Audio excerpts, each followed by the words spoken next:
ஓம் ஸ்ரீ குருப்யோ நமக. ஹரிஹி ஓம். ஓம் ஸ்ரீ பரமாத்மனே நமக. ஸ்ரீமத் பகவத் கீதா அத கீதா தியானம். ஓம் ஆத்தாய பிரதிபோதிதாம் பகவதா நாராயணேன ஸ்வயம் व्यासेन क्रदिदां पुराणमुनिना मध्ये महाभारतम् अद्वैतामृतवर्षिणीं भगवतीम् अष्टादशाध्यायिनीम् अम्ब त्वामनुसन्ददामि भगवद्गीते भवद्वेषिणीम्। नमोऽस्तु ते व्यासविशालबुद्धे पुल्लारविन्दायदभद्रनेत्र येन दया भारततैलपूर्णः प्रज्वालितो ज्ञानमयप्रदीपः। प्रपन्नपारिजाताय स्तोत्रवेत्रैकपाणये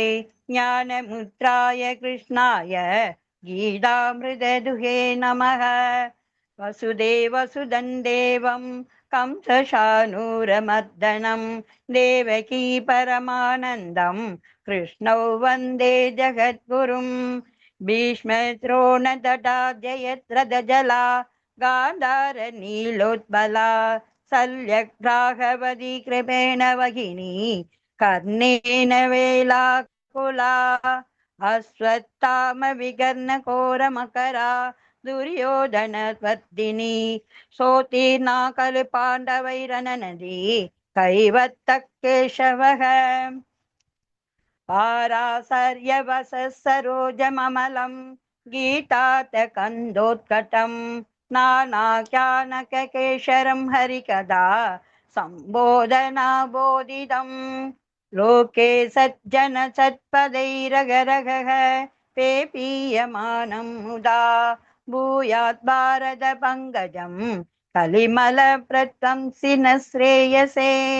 मूकं करोति वाचालं पङ्गुल्लङ्घयते गिरिं यत्कृपातमहौ वन्दे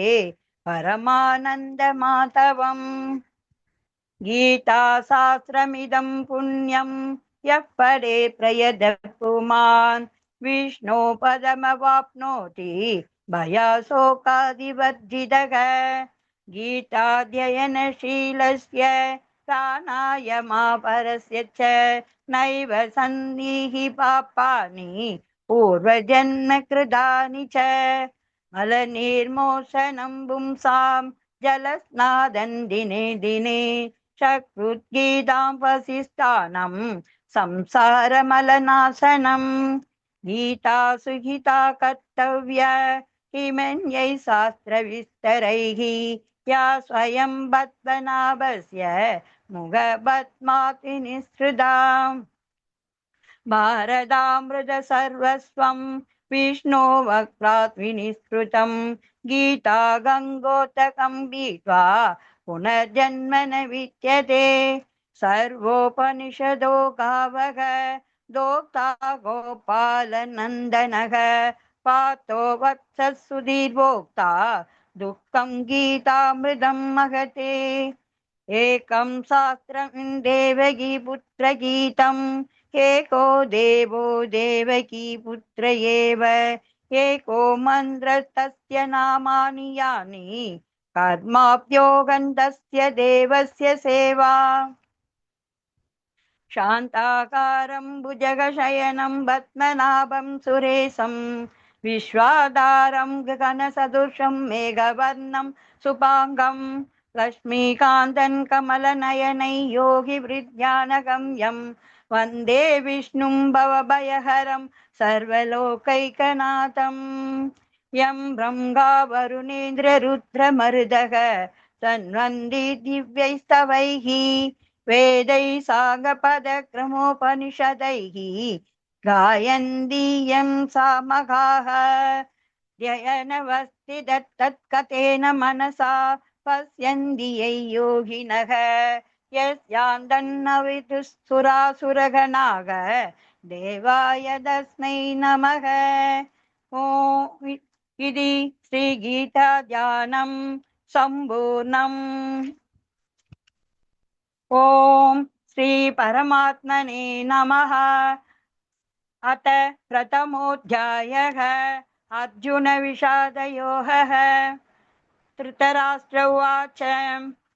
धर्मक्षेत्रे कुरुक्षेत्रे समवेतायुत्सवः मामकाः पाण्डवासैव किमकुर्वद सञ्जय। सञ्जय उवाच दृष्ट्वा तु पाण्डवानीकं व्यूढं दुर्योधनस्तथा आचार्यमुपसङ्गम्य राजा वचनमब्रवीत् पक्षैतां पाण्डुपुत्राणाम् आचार्य मगधीं चमुं व्यूढां द्रुपदपुत्रेण तव शिष्येन धीमता अत्र सूरा महेश्वासाः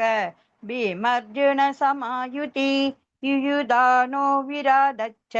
द्रुपदच्च महारथः दृष्टच्चेतुत्सेकितानः काशीराजच्च वीर्यवान् पुरुजित् कुन्दिभोजच्च सैवच्च नरपुङ्गवः युतामन्युच्च विक्रान्तः उत्मौजाच्च वीर्यवान् सौभद्रो द्रुपदेयाक्ष सर्व एव महारथाः अस्माकन्दु बन्धुविशिष्टाये तानि बोधत् विदोत्तमः नायका मम सैन्यस्य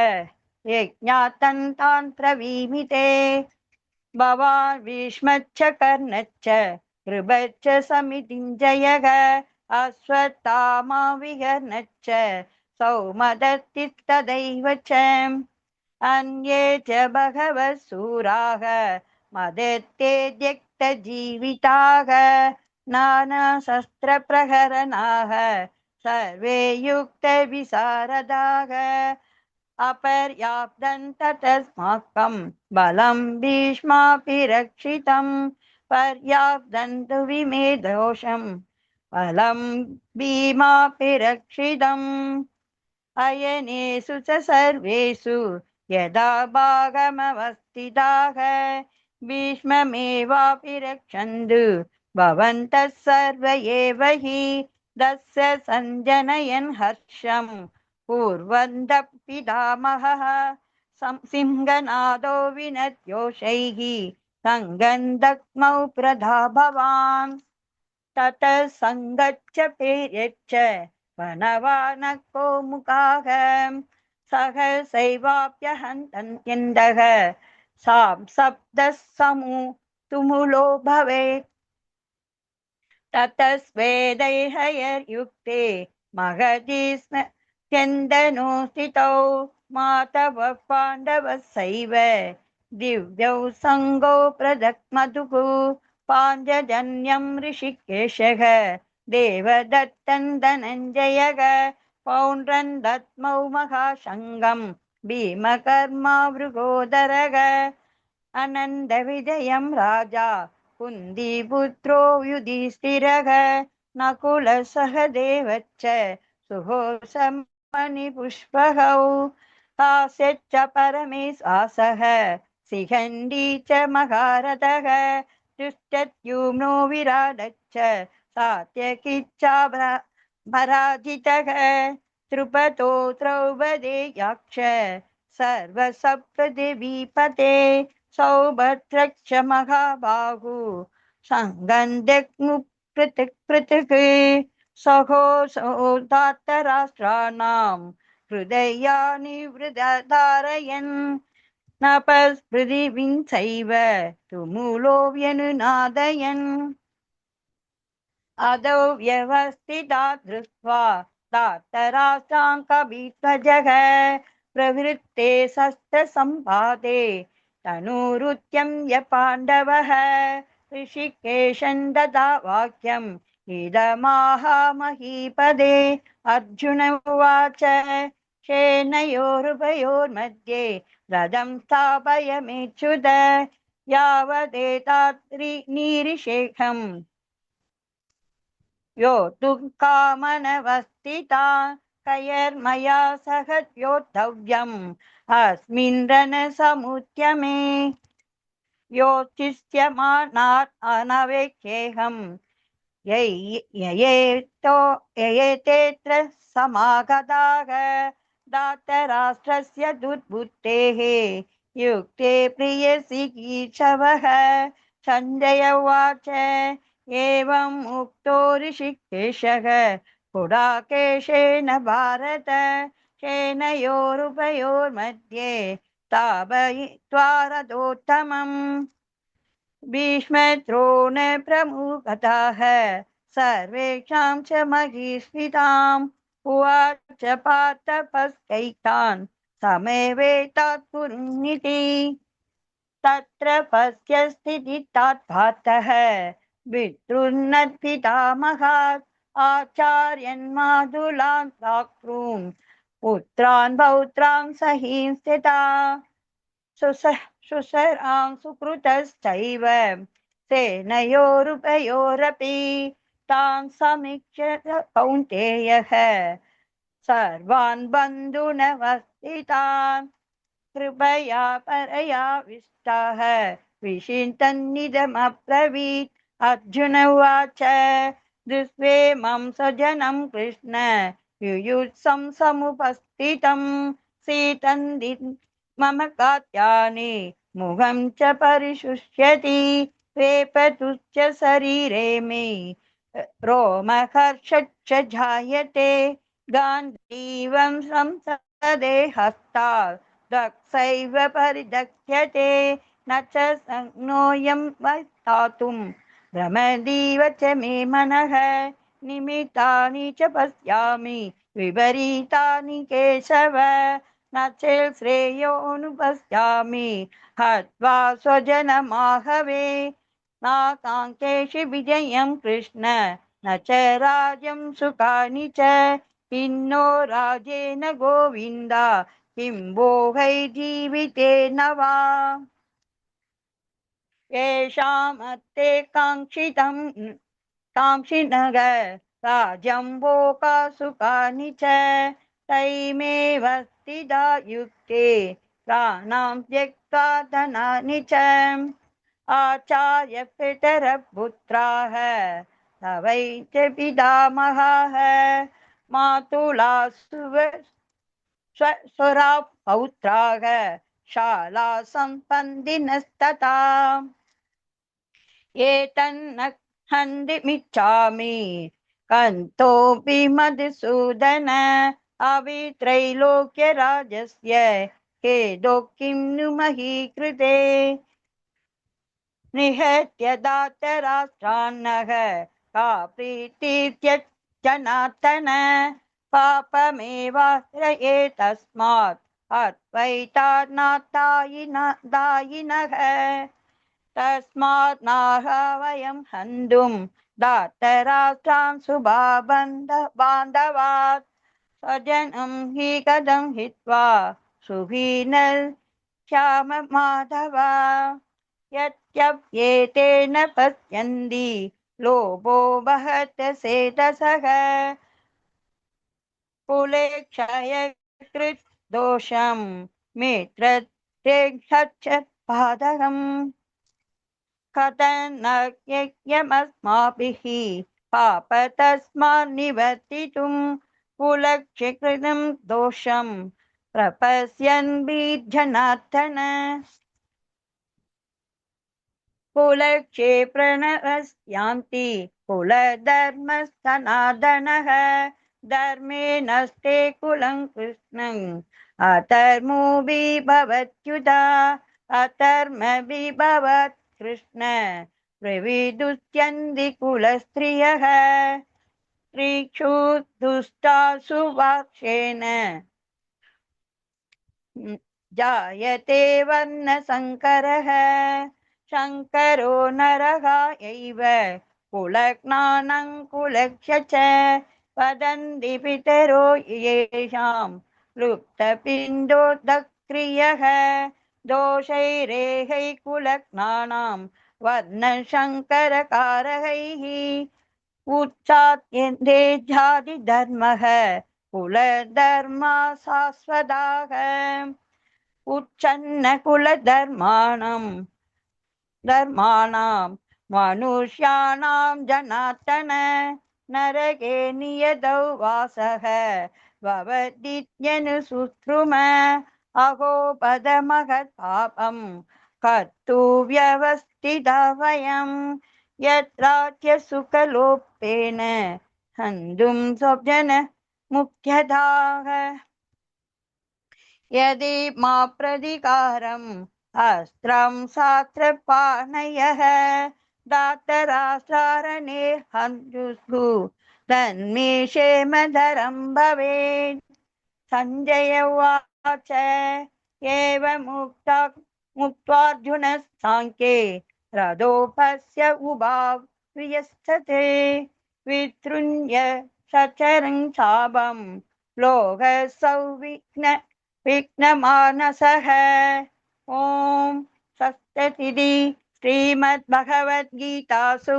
उपनिषत्सु ब्रह्मविद्याया योगशास्त्रे श्रीकृष्णार्जुन संवादे अर्जुन विषादयोः नाम प्रथमोऽध्यायः। ॐ श्री परमात्मने नमः। अथ द्वितीयोऽध्यायः सांख्ययोगः। सञ्जय उवाच तन्तता कृपयाविष्टम् अस्तु पूर्णाकुलेक्षणं विषीदन्तमिदौ वाक्यम् उवाच मधुसूदनः। श्रीभगवान् वाच कुतस्त्वकस्मलमिदं विषमे समुपस्थितम् अनार्यजुष्टमसर्ग्यम् अकीर्तिकरमर्जुन क्लैप्यम् आस्महमपात नैदद्वैवुभवत्यदे क्षुत्रं हृदय दौर्बल्यं दक्तोत्तिष्ठ परन्तप।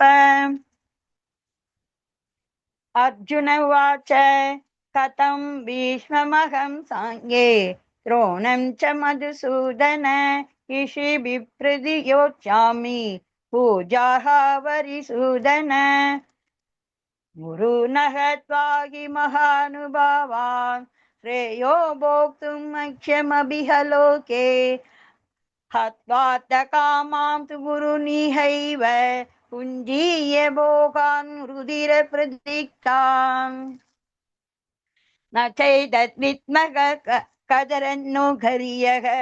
यद्वा ज्ञामयदीवानो जयसु याने भावहत्वा जीवित सामनः देवस्थित प्रमुखे दातराक्षाः कार्पण्यदोह सोपहत स्वभावः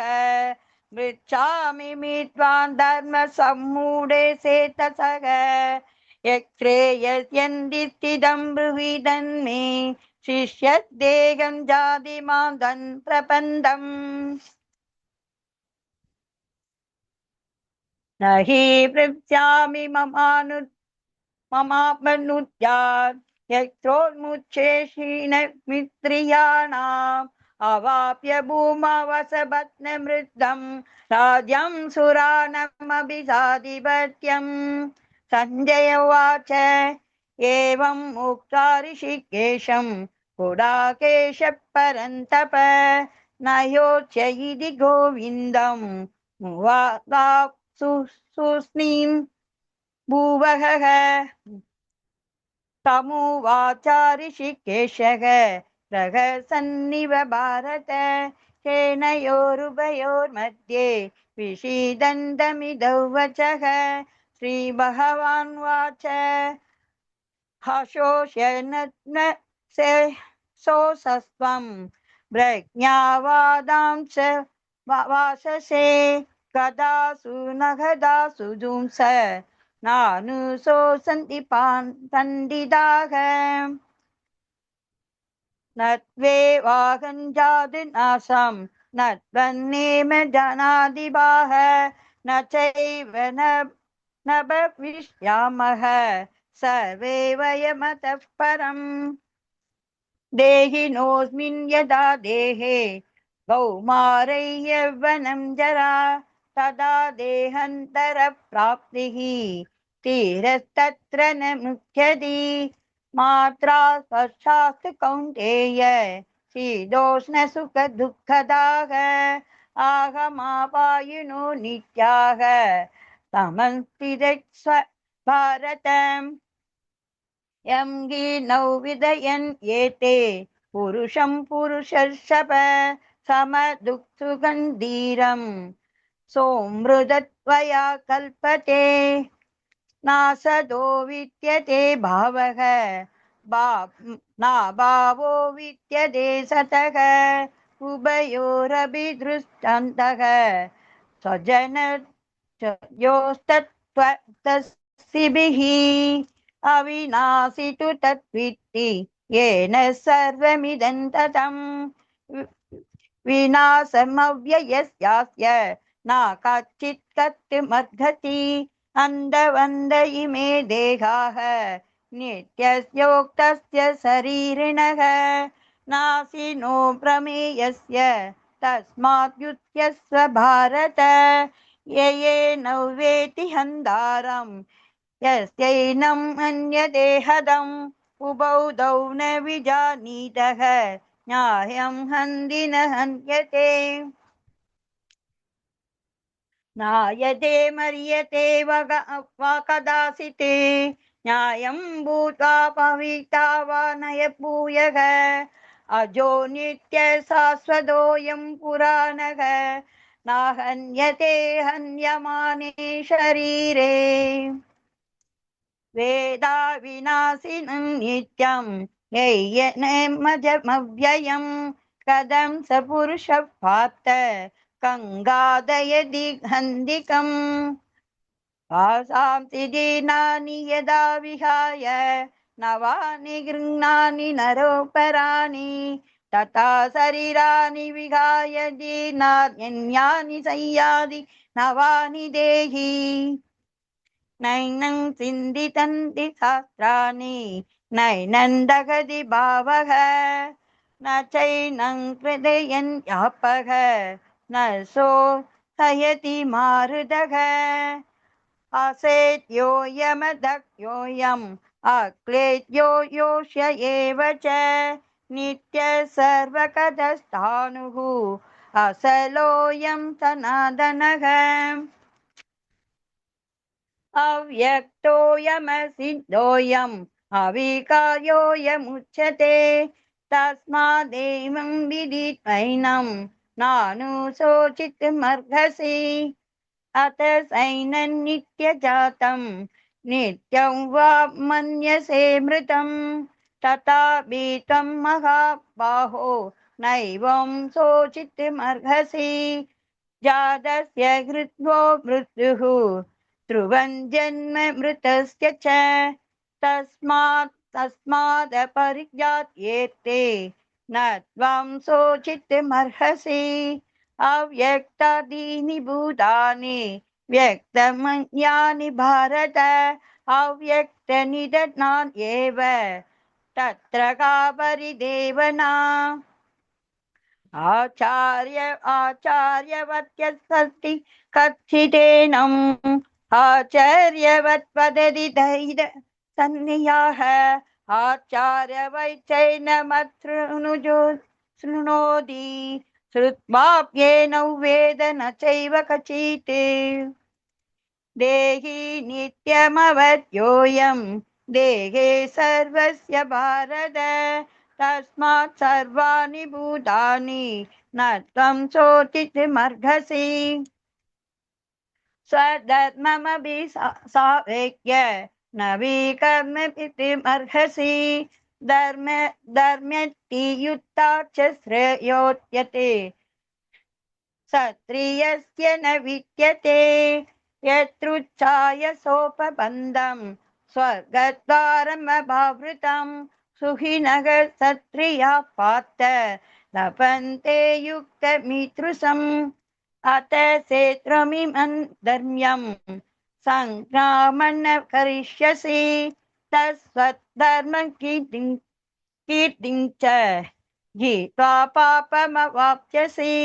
अकीर्तिं चाभिभूतानि कदियिष्यन्ति देव्ययाम् सम्भावितस्य सहित्रिः मरणादतिरिच्यते भयात् रणाद् परदं मां स्यन्ते त्वमां महारथाः येषां सत्त्वं बहुमदाः भूत्वा यास्यसि लाभहम् अवाच बाधां च बहून् वदिष्यन्दिद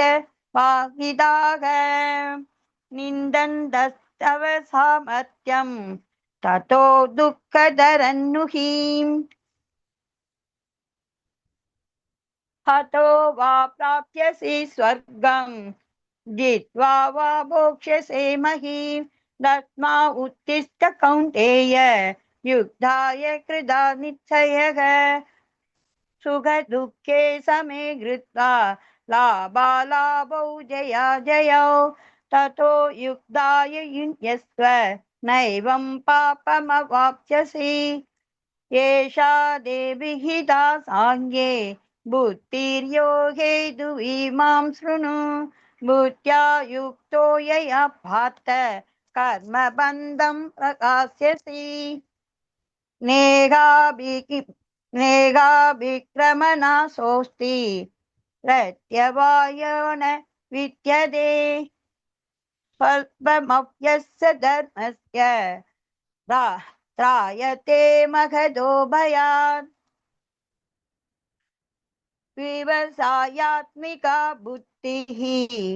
एके हे गुरुनन्दन बहुशाखाख्यानन्दस्य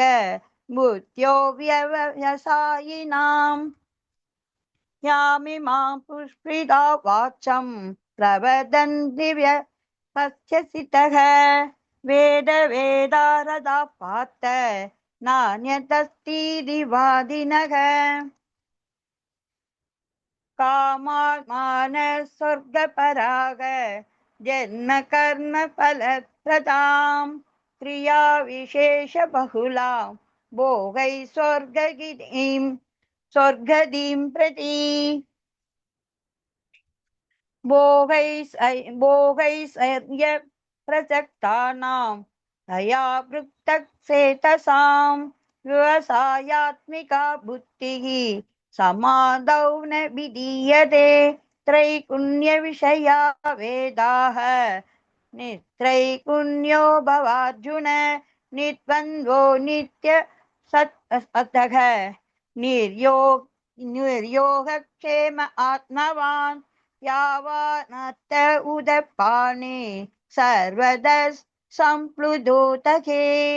धावान् सर्वेषु वेदेषु ब्रह्मणस्य विजानतः कर्मण्येवाधिकारस्ते मा फलेषु कदाचन मा कर्मफल हेतुर्भुः मा ते सङ्गोऽस्त्व कर्मणि योगस्तः कुरु कर्माणि सङ्गं त्यक्त्वा धनञ्जय सिद्ध्यो समो भूत्वा समद्वैयोग उच्यते दूरेण क्षवरं कर्म बुद्धियोगात् धनञ्जय बुद्धौ शरणमिन्विच्छ कृपाणफलहेतव बुद्धियुक्तो जहादीह उभे सुकृत दुष्कृते तस्मात् योगाय युज्यस्व योग कर्मसु कौशलम् कर्मजं बुद्धियुक्ता हि बलं त्यक्त्वात्मनीषिणः जन्मबन्धविनिर्मुक्ताः पदं गच्छन्त्य नामयम् यदा दे मोहकलिलं बुद्धिर्व्यतितरिष्यति तथा कान्तास् निर्वेदं सुरोधव्यस्य कृतस्य च हृदि विप्रतिपन्नाते यथा तस्यति निच्छला समाधवच्छला बुद्धिः तदा योगमवाप्स्यसि अर्जुन उवाच स्थितप्रज्ञस्य का भाषा समाधिस्तस्य केशव स्थितदिक्किं प्राप्येषत् किमसीतौ वृजते किम् श्रीभगवानुवाच प्रजाः दीयता कामान् सर्वान् पात मनोगतान् आत्मन्येवात्मना दुष्टः स्थितप्रज्ञास्तदोच्यते दुःखेषु वनुद्विग्नमनाः दुःखेषु विगतस्पृहः वीतरागभयक्रोधः स्थितधीर्मुनिरुच्यते यः सर्वत्र नभिस्नेहः तत्तत्प्राप्य सुपाशुपम् नापि नन्तति नत्वेष्टि तस्य प्रज्ञा प्रतिष्ठिता यदाहं हरते सायं कूर्मोऽङ्गानीव सर्वसः इन्द्रियाणीन्द्रियार्थेभ्यः तस्य प्रज्ञा प्रतिष्ठिता विषया विनिवर्तन्ते निराहारस्य देहिनः रसवर्ज्यं रसोऽप्यस्य परं दृष्ट्वा निवर्तते यतोऽभि कौन्तेय पुरुषस्य विभसितः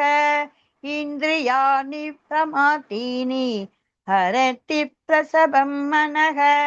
तानि सर्वाणि संयम्य युक्त आसीत् पासे यस्येन्द्रियाणि तस्य प्रज्ञा प्रतिष्ठिता त्यक्तो विषयन् पुंसः सङ्गस्तो सोपजायते सङ्गात् सञ्जायते कामः कामात् क्रोधोऽपि जायते क्रोधात् भवति सम्मोहाः सम्मोहात् स्मृतिविभ्रमः स्मृतिभ्रंशात् बुद्धिनाशः बुद्धिनाशात् प्रणश्यति रागद्वेषवियुक्तैस्तु विषयाणि इन्द्रियैश्चरन् आत्मैस्तैर्विदो यात्मा प्रसादमधिगच्छति प्रसादे सर्वदुःखानां हानिरस्योऽप्यजायते प्रसादसेत्सो चाक्षु बुद्धिपर्यवतिष्ठिते नास्ति बुद्धिरयुक्तस्य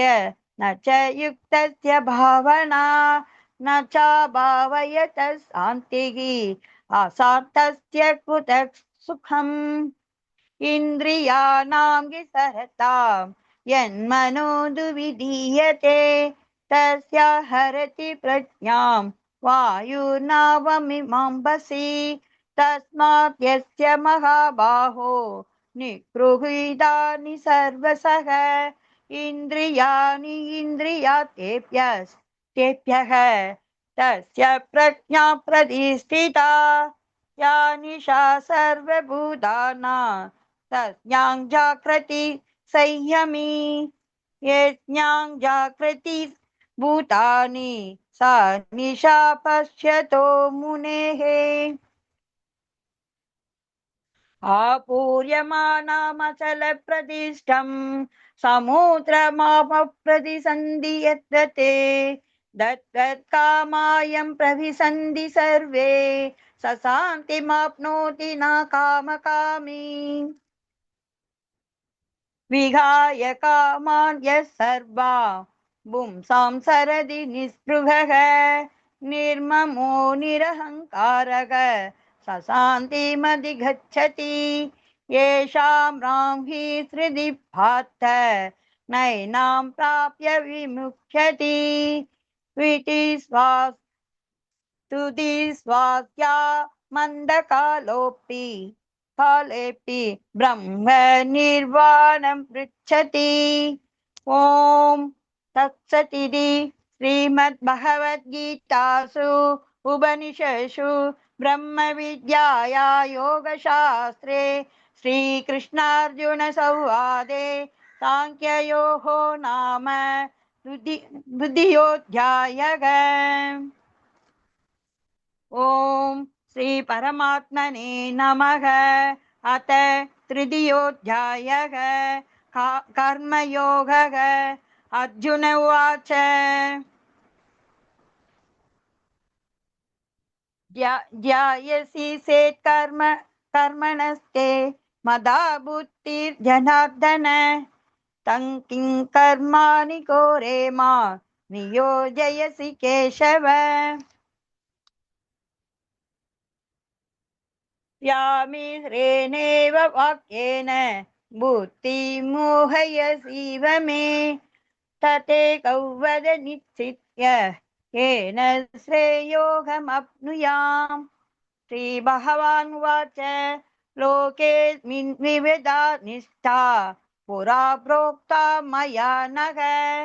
ज्ञानयोगेन साङ्ख्येनां कर्मयोगेन योगिनां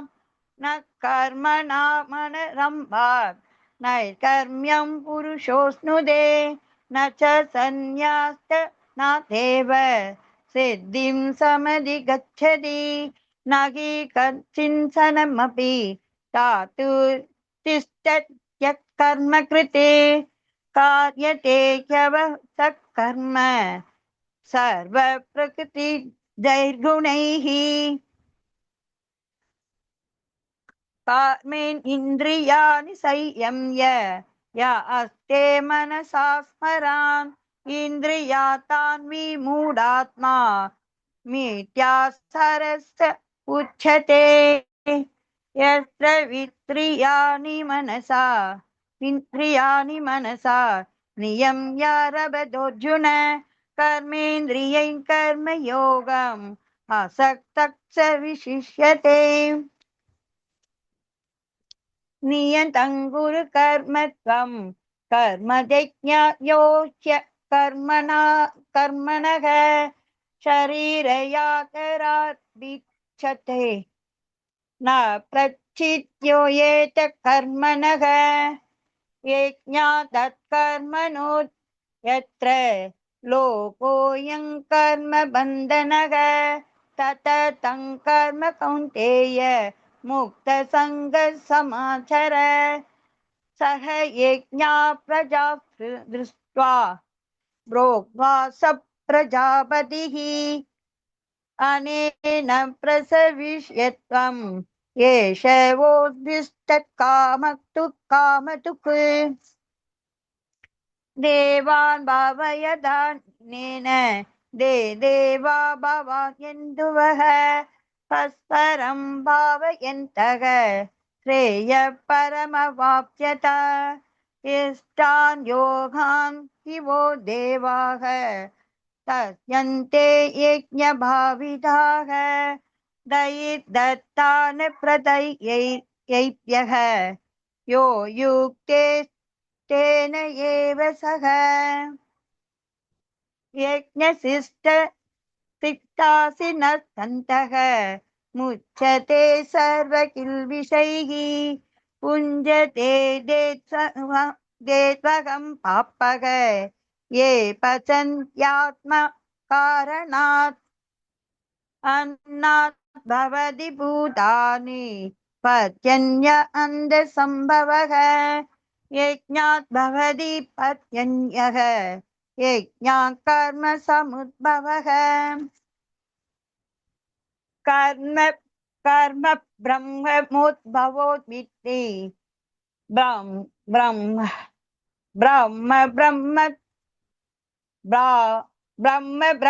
समुत्सरम् कर्म ब्रह्मोद्भवं विद्धि ब्रह्मचर ब्रह्मभवम् तस्मात् सर्वगतं ब्रह्म नित्ययज्ञप्रतिष्ठितम् एवं प्रवर्तितं चक्रं नानुबद्धयदीयः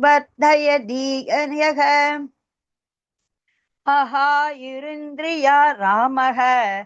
मोहं पार्थ स जीवति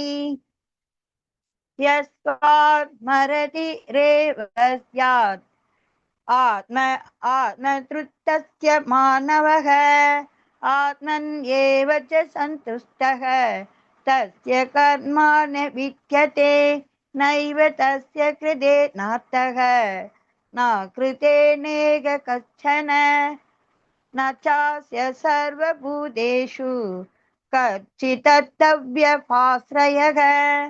तस्मादसङ्कः सततं कार्यं कर्म समारसर असाक्नोत्यचरन् कर्म परमाप्नोति पूरुषः कर्मणैव हि संसिद्धिम् आस्तिदा ज्ञानगाधयः लोकसङ्ग्रहमेवाप्ये सम्पद्यन् कर्तुमर्हसि यद्यदासरति श्रेष्ठः तत्तदेवेतरो जनः स प्रामाणं कृते लोकस्तदनुवर्तते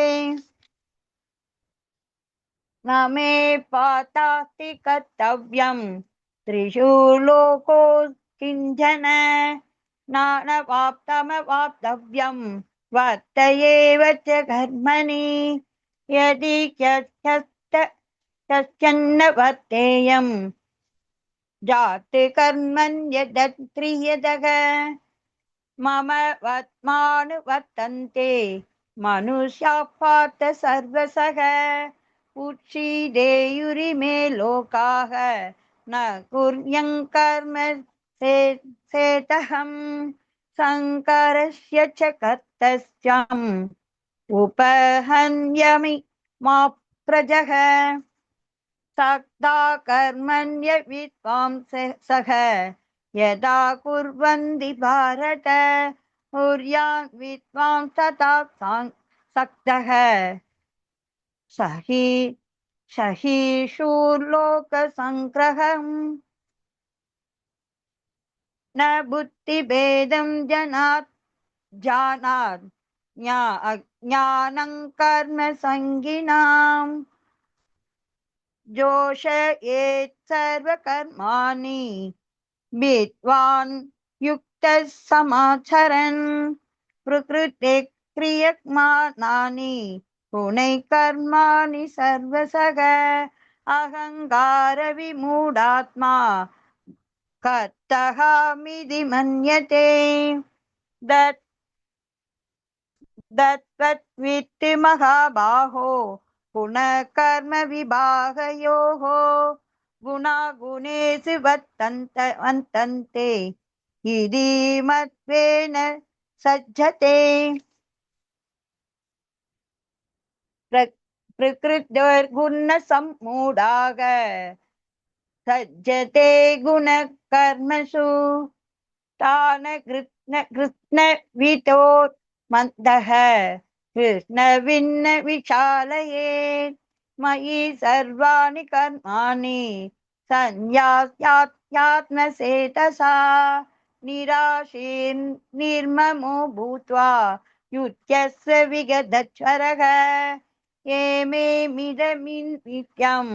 अनुष्ठन्ति मानवाः श्रद्धावन्तो न सुख्यन्तः मुच्यते तेऽपि कर्मभिः ये द्वे तदप्यसूयन्तः नानुतिष्ठन्ति मे मतम् सर्वज्ञानविमूढां तान् वितीर्णस्थानचेतसः शत्रुसंश्रेष्ठते स्वास्यः प्रकृते ज्ञानवानपि प्रकृते यान्ति भूतानि निग्रह किं करिष्यति इन्द्रियास्तेन्द्रियस्यास्ते रागद्वेषौ व्यवस्थितौ तयोर्नव समासच्चेत् ते दौ परिबन्धिनौ श्रेयासधर्मो विगुणः पद्धर्मा स्वनुष्ठितान् सर्वधर्मे निधनं श्रेयः परधर्मो भयावहः अर्जुन उवाच अदयेन देयं पापञ्चरति पूरुषः अनिचन्नभि येन्य बलदिव्यनि योजितः। श्रीभगवान् वाच काम एष क्रोध एषः रजो गुणसमुद्भवः महासनो पापमा वीत्यो वीत्येन मिह वैरिणम् धूमेनाव्रियते बह्निः यदा दात्सो मलेन च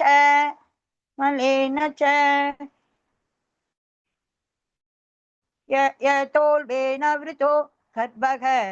तथा तेनेदमावृतम् अविज्ञानमेतेन अज्ञानिनो विद्यवैरिणा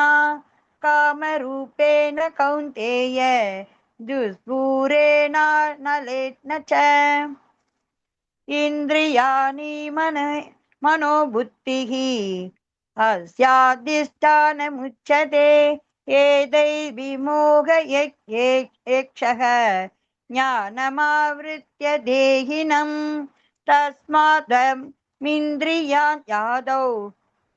नियम्य परदर्शभ पापमानां प्राचि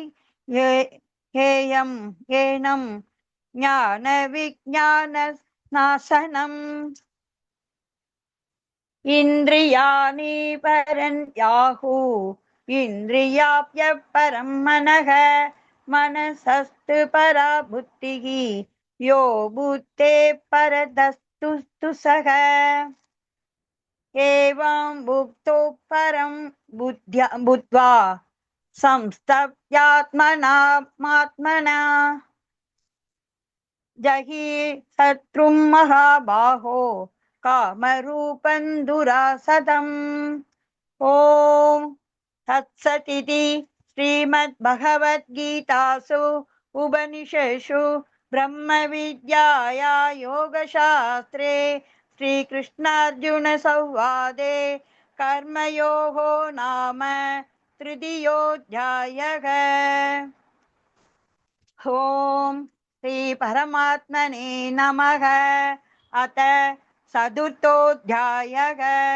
ज्ञानकर्मसन्न्यासयोगः। श्रीभगवान् उवाच इमौ विवस्वते योऽहं प्रोक्त्वा नगमव्ययम् विवस्वान् मनवे ब्राह मनुरिक्ष्वाकवे ब्रवीत् एवं परम्परा प्राप्तम् इमं रजोर्षयो विदुः सकाले नेह महता योगो नष्टः परन्तप स एवायं मया तेह्य योग प्रोक्ता पुरातनः भक्तो सिमे सकाशेति रहस्यम् एतदुत्तमम्। श्री अर्जुन उवाच अपरं भावतो जन्म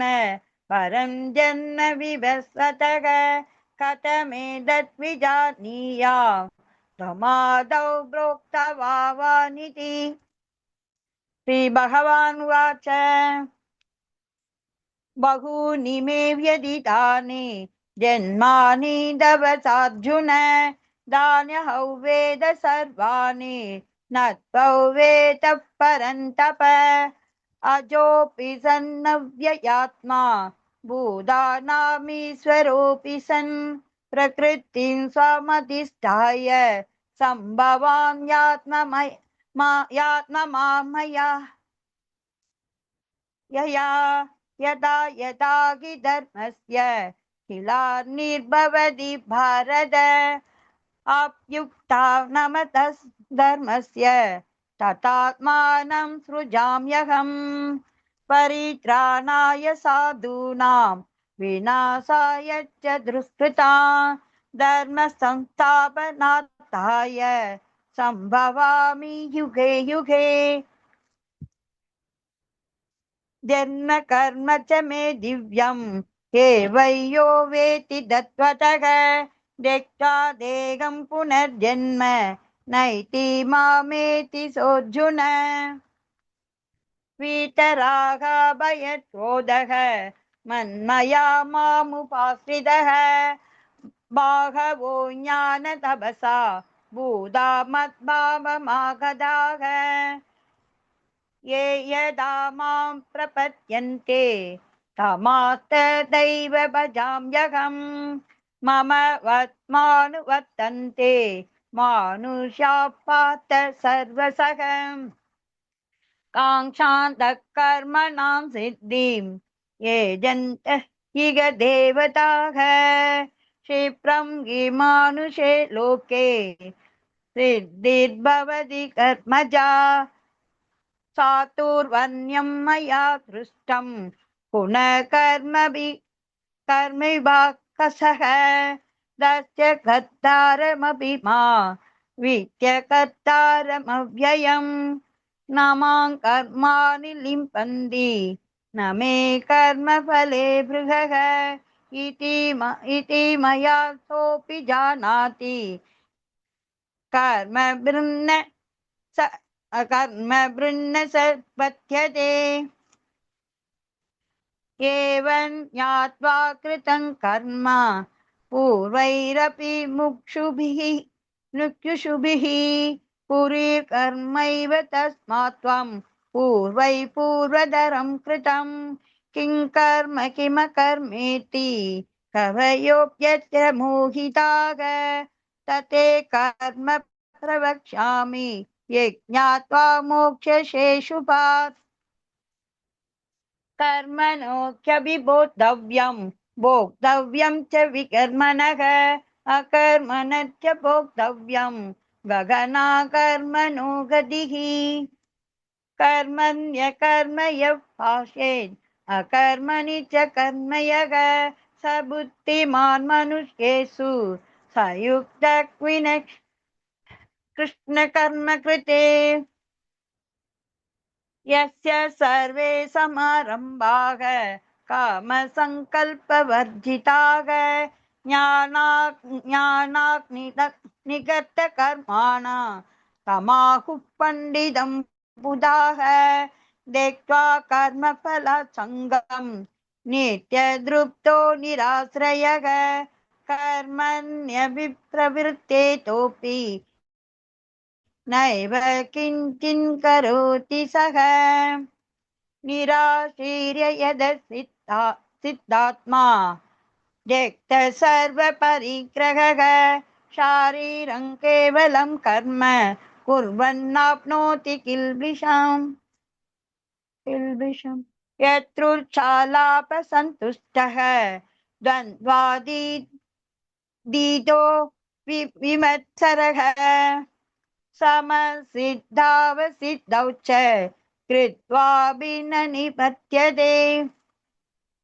गतसङ्गस्य मुक्तस्य ज्ञानावस्थितचेतसः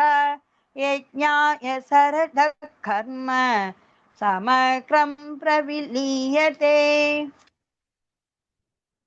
ब्रह्मार्पणं ब्रह्महविः ब्रह्माग्नौ ब्राह्मणास्पदं ब्रह्मैव तेन कर्तव्यं ब्रह्मा कर्म समाधिना दैवमेव परे यज्ञं यो हि न पर्युपासते ब्रह्माग्नः परे यज्ञं यज्ञनैवोपजुह्वति श्रोत्रादीनीन्द्रियाण्ये संयमाग्निषु जुह्वति शब्दादीन् विषयाण्ये इन्द्रियाग्निषु जुह्वति सर्वाणीन्द्रिया कर्माणि प्राणकर्माणि सापरे आत्मसंयमयोगात्मौ जुह्वति ज्ञानदीपिते द्रव्ययज्ञात् भो यज्ञाः योगयज्ञात् ततः परे स्वाध्यायज्ञानयज्ञाच्च यतयं संसितौ व्रताः अपाने जुह्वति प्राणं प्राणे पापन तपरे प्राणापानगति रुद्वा प्राणायाम परायणाः अपरे नियताहाराः प्राणात् प्राणेषु जुह्वति सर्वेप्येते यज्ञविदाः यज्ञसपितकल्मषाः यज्ञसिद्धामृतभुजः यान्ति ब्रह्म सनातनम् नया लोको यज्ञ पुदोऽन्य पुरुषत्तम एवं बहुविधा यज्ञाः विदादा ब्रह्मणो मुखे कर्मजन् विदितात् सर्वान् एवं ज्ञात्वा विमोक्षसे त्रोयान् द्रव्यमात् यज्ञात् ज्ञानयज्ञा परन्तप सर्वं कर्मखिलं पार्थ ज्ञाने परिसमाप्यते तद्विद्धि प्रणियातेन प्रविपस्तेन सेवया उपदे ज्ञानिते ज्ञानं ज्ञानिनस्तद्वदर्शिनः ये ज्ञात्वा न पुनर्मोहम् ये वै यास्यसि पाण्डव येन भूत्यात्यशेषेण दग्ध्यस्यात्मन्यतो मयि अपि सेदसि पाप्येभ्यः सर्वेभ्यः पापकृत्तमः सर्वज्ञान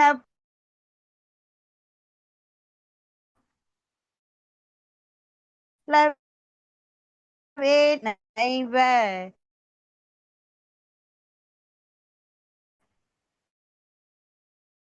वृदीनं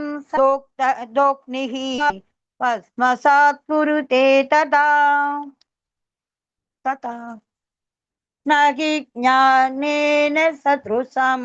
पवित्रमिह विद्यते तस्वयै योगसंसिद्धः कालेनात्मनि विन्दति श्रद्धावालपतो ज्ञानं तत्परसंयतेन्द्रियः ज्ञानलब्ध्वा परां शान्तिम् अचिरेणाधिगच्छति अज्ञाश्च श्रद्धा न च संशयात्मा विनश्यति नायल्लोकोऽस्ति न परः न सुखं संशयात्मनः योगसंन्यास्त कर्माणं ज्ञानसञ्जिन्न संशयम् आत्मवन्नन्न कर्माणि निवर्तन्ति धनञ्जय तस्मादज्ञानसम्भूतं कृष्णं ज्ञानासिनात्मनः सिद्वैनं संशययोगम् आतिष्ठोतिष्ठ भारत ॐ तत्सदिति श्रीमद्भगवद्गीतासु उपनिषत्सु ब्रह्मविद्याया योगशास्त्रे श्रीकृष्णार्जुनसंवादे ज्ञानकर्मसन्न्यासयोगो नाम चतुर्थोऽध्यायः। ॐ श्री परमात्मने नमः। अथ पंचमोऽध्यायः कर्मसन्न्यासयोगः। अर्जुन उवाच सन्न्यासं कर्मणां कृष्ण पुनर्योगं च संससि यश्रेययेतयोरेकं धर्मे बृहिषु विस्तृतम्।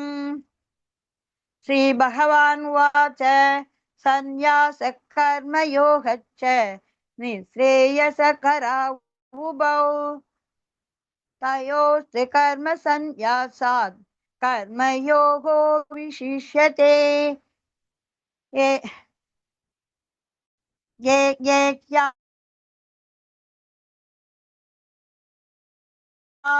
नित्यसंन्यासी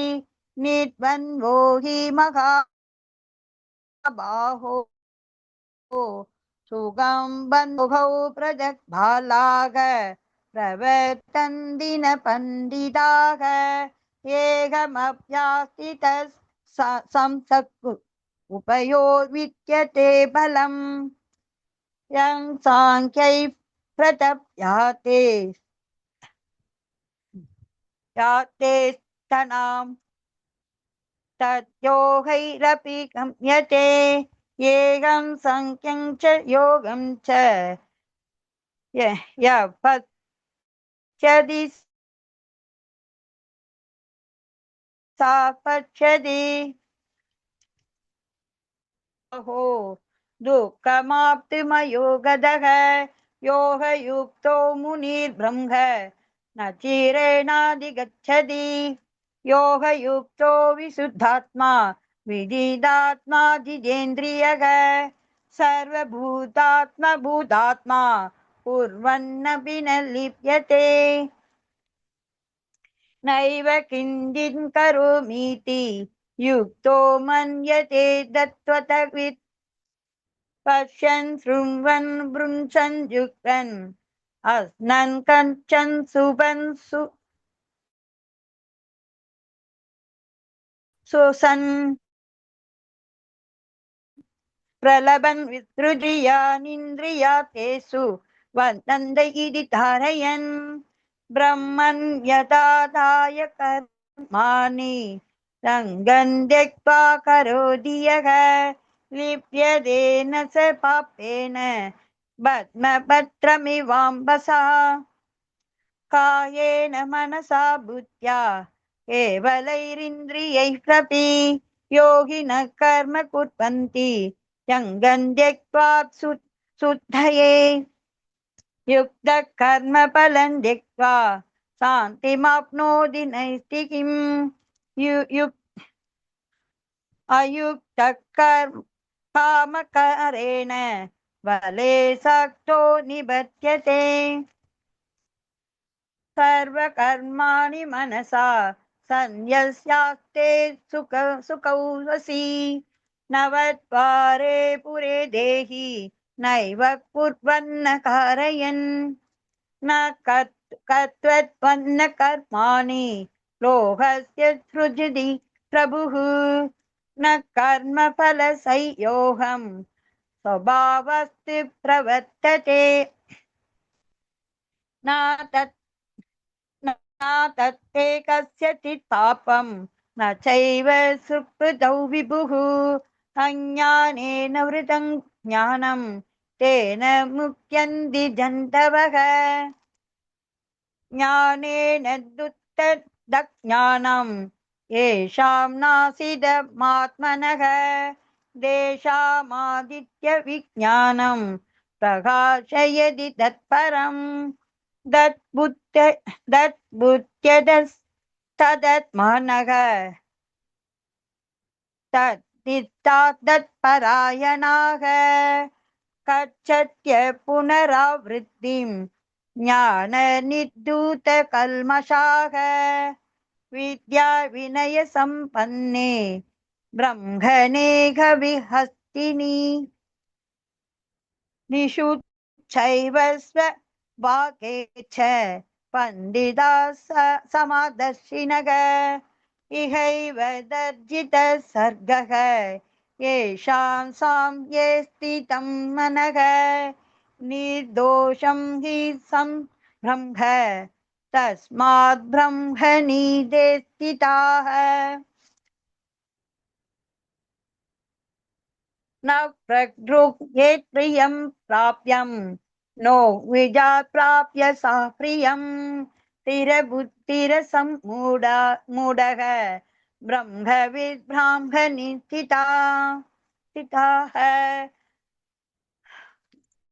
बाह्ये स्पर्शेष्वसत्तात्मा विदात्यात्मनि सदृशं स ब्रह्मयोगयुक्तात्मा सुखमक्षमश्नुते येगी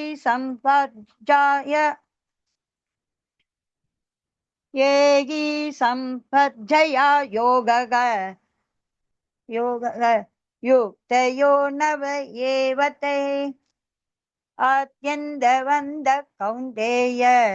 नग्नेषु रमते बुधाः शक्नोतिहैव यः सोढुम् प्राक्शरीरविमोक्षणात् कामक्रोधोद्भवो वेगं स युक्त स सुखी नरः योऽन्तः सुकोऽन्तरा रामः तथा दज्जोतिरेव याः स योगी ब्रह्मनिर्वाणं ब्रह्मभूतोऽति गच्छति लभन्ते ब्रह्मनिर्वाणं ऋषयः क्षीणकल्मषाः सिन्नद्वैता यतात्मानः सर्वभूतहिते रताः कामक्रोधवियुक्तानां यदसेतसाम् अभितो ब्रह्मनिर्वाणं वर्तते विदितात्मनाम् स्पर्शान् कृत्वा बहिर्बाहुं चक्षुषैव वातरे भ्रुवोः प्राणापानौ समो कृत्वा नासाभ्यन्तरचारिणौ येन्द्रियामनोबुद्धिः मोक्षपरायणः विसुदेत्सा भयात् क्रोधः यदा मुक्त एव सः भोक्तारा यज्ञतपसां सर्वलोकमहेश्वरं सुहृदं सर्वभूतानां ज्ञात्वा मां शान्तिमृच्छति। ॐ तत्सदिति श्रीमद्भगवद्गीतासु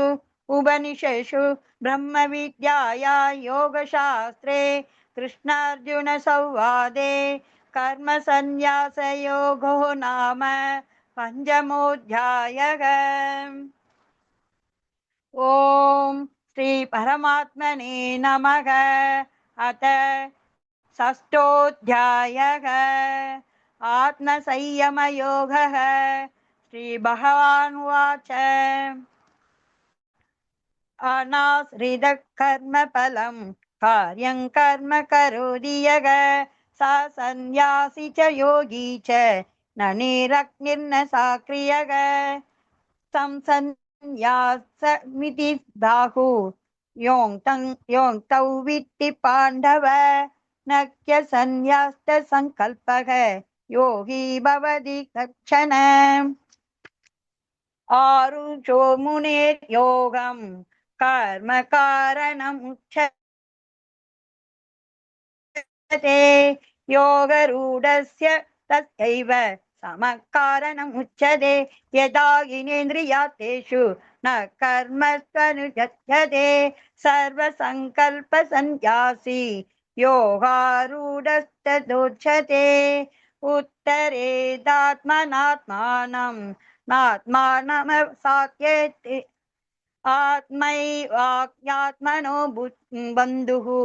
आत्मैवरिपुरात्मनः बन्धुरात्मात्मनस्तस्य येनात्मैवात्मनाद्यतः अनात्मनः शत्रुत्वे वर्तेदात्मैव शत्रुवते जिदात्मनः प्रसादस्य परमात्मा समाहितः शीतोष्णसुखदुःखेषु तदा मानात्मनयोः ज्ञानविज्ञानदृप्तात्मा ऊढस्थो विजितेन्द्रियः युक्तयुज्यतो योगी समालोष्टास्मकाञ्चनः सुकृन्मित्रायुदासीन मत्यद्वेष्य साधुष्वपि च पापेषु समबुद्धिर्विशिष्यते योगी पुञ्जी सततं आत्मनं रगशीर्षितः एकाकी यदसिद्धात्मा निराशीरपरिग्रहः सुसौ देशे प्रतिष्ठाप्य स्थिरमाचनमात्मनः नात्युत्सरिदन्नास्ति नीचं कुशोत्तरम् तत्रैकाग्रं मनः कृत्वा यत सिन्तेन्द्रियक्रियः उपविश्यासने युक्त्यात् योगमात्मविशुद्धये समकायशिरोत्रीवं तारयन्नचलं स्थिरः संभ्रम्य नासिकाग्रं शुभं निशाचन नवलोक्ययन्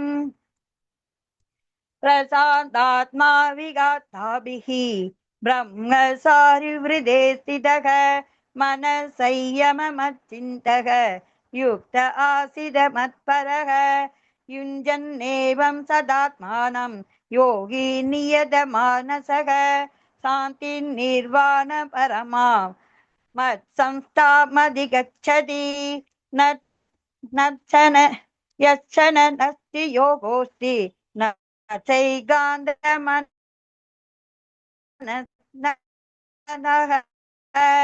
न च दिवसार्जुन युक्ताहारविहारस्य युक्तश्रेष्ठस्य कर्मसु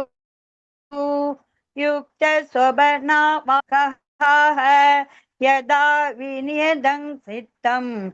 आत्मन्योऽवतिष्ठते निःस्पृहः सर्वकामेभ्यः युक्तयुच्यते तथा यदा दीपो निवातस्तः निगते सोपमा स्मृता योगिनो यदसिद्धस्य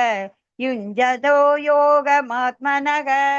तत्रो परमते सिद्धं निर्दययोगसेवया यत्र सैवात्मनात्मानं पश्यन्तात्मनि दुष्यति सुखमात्यन्कैयाच्यते बुद्धिक्राम्यमदीद्रियम् वेत्ति यत्र न सैवायं स्थितश्चलति तत्त्वतः यल्लब्ध्वा सा परे लाभं मन्यते नाधिकन्ततः यस्मिन् स्थिते नादुःखेन पूर्णापि विषार्यते दुःखयै योगै वियोगै योगसंसिदम् सनिशयेन योक्तव्यः योगो निर्विण्णचेतसाः सङ्कल्प प्रवभवान् कामान् त्यक्त्वा सर्वान् चेतसः मनश्चैवेन्द्रियकामं विनियम्य समन्ततः शनैः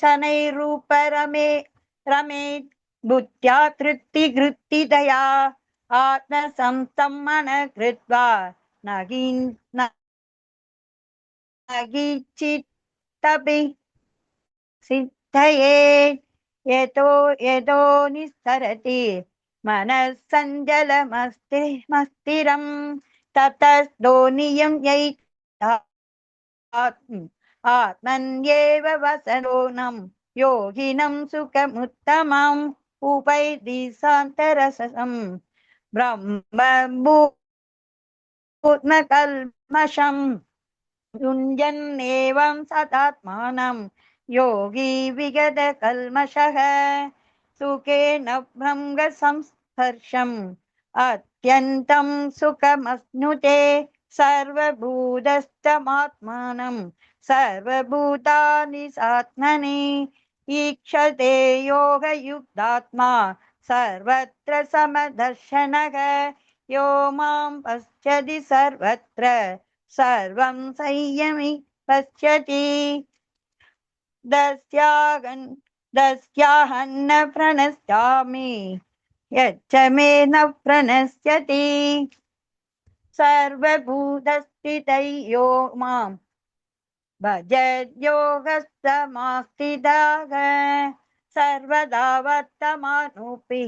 स योगी सैवर्तते आत्मौयं येन सर्वत्र समं पश्यति अर्जुन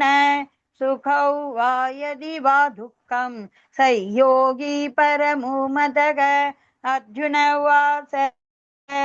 यो यै योगस्त्वया प्रोक्तः संयेन मधुसूदन एतदेहं न पश्यामि चञ्चलत्वा स्थितिं स्थिराम् चञ्चलं हि मनः कृष्ण परमृतन्ये वायोरिव सुदुष्कृतं नुस्त्रम् श्रीभगवान् वाच असंशयं महाबाहो मने दुर्निग्रहं चलम् आप्यासेत् न कौन्तेय वैराग्येन गृह्यते असह्यात्मना योगः दुष्प्राप्तिः मे मतिः स्वात्यात्मने यथा यतता सुख्यो वाप्तुनवाच अयदि श्रद्धयो भेदः योगचलितमासनः अप्राप्य योगसंसिद्धिं कङ्गदिं कृष्ण गच्छति कच्चिन्नु भयर्विप्राप्तसिन्नां प्रमीव नश्यति अप्रदिष्टो महाबाहो विमूढो ब्राह्मणपतिः एतन्मे संशयं कृष्ण सेतुमर्हस्य चेतसः दधन्य संशयस्यास्य सेतनज्ञ उपपद्यते श्रीभगवान् वाच पात नैवेगनामुत्र विनाशस्तस्य विद्यते न हि कल्याणकृत् दुर्गतिं तात गच्छति प्राप्य पुण्यकृतलोकान् उषित्वा वा शाश्वती समः सुशीनां श्रीमतां हे योग पृष्ठोऽपि जायते अथवा योगिनामेव कुले भवति धीमताम् एतन्ति दुर्लभतरं लोके जन्म यदि स्पृशम् तत्र तं बुद्धिसंयोगं लप्ते पौर्वदेहिकं यतते तत्ततो भूयः संसिद्धौ गुरुनन्दन पूर्वाप्येषेण तेनैव प्रियाख्यवाप्सोऽपि सः जिज्ञासुरपि योगस्य सप्तब्रह्मादिवर्तते प्रयत्ना यदमानस्तु योगी संसिद्ध किल्बिषः अनेकजन्म संसिद्धः ततो याति परां गतिम् तपस्विभ्योऽधिको योगी ज्ञानिभ्योऽपि मदोऽधिकः कर्तृभ्यश्चाधिको योगी तस्मात् योगी भवार्जुन योगिनामपि सर्वेषां मद्गतेनान्तरात्मना श्रद्धावान् भजते यो मां समे युक्तमो मदः ॐ तत्सदिति श्रीमद्भगवद्गीतासु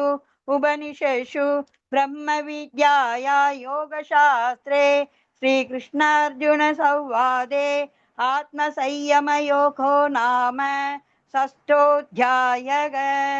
कृष्णार्पणम्।